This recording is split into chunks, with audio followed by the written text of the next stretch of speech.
বাংলা ধারাবাহিকের জগতে অতি পরিচিত মুখ অভিনেত্রী লোপামুদ্রা সিনহা। বিভিন্ন ধারাবাহিকে মা কাকিমা জাতীয় বয়োজ্যেষ্ঠ ভূমিকাতেই লোপামুদ্রাকে দেখা যায়। তার অভিনয় দর্শকরা পছন্দ করেন। তবে অভিনেত্রী ছাড়াও তিনি একজন দক্ষ সঞ্চালিকা এবং সংবাদ পাঠিকা। 1978 সালের 4 সেপ্টেম্বর শ্রীরামপুরে জন্ম তাঁর। সেখানেই বেড়ে ওঠা। লেখাপড়া করেছেন শ্রীরামপুর গার্লস হাই স্কুল থেকে। ছোট থেকেই একজন সংবাদ পাঠিকা ও অভিনেত্রী হিসাবে নিজেকে তৈরি করেছিলেন। সহযোগিতা করেছিলেন তার মা।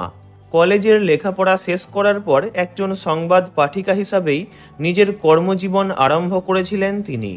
সংবাদ পাঠিকা ছন্দা সেন, কমলিকা ভট্টাচার্য প্রমুখরাই ছিলেন তাঁর অনুপ্রেরণা। প্রথমে ব্যাকগ্রাউন্ডে অল্প বিস্তর সংবাদ পাঠ, তারপর 2003 সাল থেকে ক্যামেরার সামনে এসে সংবাদ পাঠ করতে থাকেন লোপামুদ্রা সিনহা। শ্রীরামপুর থেকে কলকাতা নিত্য যাতায়াত করতেন ট্রেনে। এরপর এক সময় অভিনয়ের জগতেও পা রাখেন লোপামুদ্রা। সঞ্চালিকা হয়ে কাজ করেন অল্প গানের গল্প, রোজগেরে গিন্নি, চলো যাইয়ের মতো বেশ কিছু টিভি শোতে। এরপর ধারাবাহিকের জগতেও তাঁর প্রবেশ ঘটে। সাত পাকে বাঁধা, জলনুপুর, রাগে অনুরাগে, বিবি চৌধুরানী, তুমি রবে নীরবে, খুকুমণি হোম ডেলিভারি, খেলনা বাড়ি, সাধক রামপ্রসাদ, সোহাগ জল, মিঠাই সহ বহু বাংলা ধারাবাহিকে দাপিয়ে অভিনয় করেছেন লোপামুদ্রা। কর্মজীবনের সাথে নিজের ব্যক্তিগত জীবনটাকেও সমান গুরুত্ব দিয়েছেন তিনি। 2004 সালের 31 জানুয়ারি অমিত কুমার দেকে বিয়ে করেন লোপামুদ্রা। ভালোবেসে বিয়ে।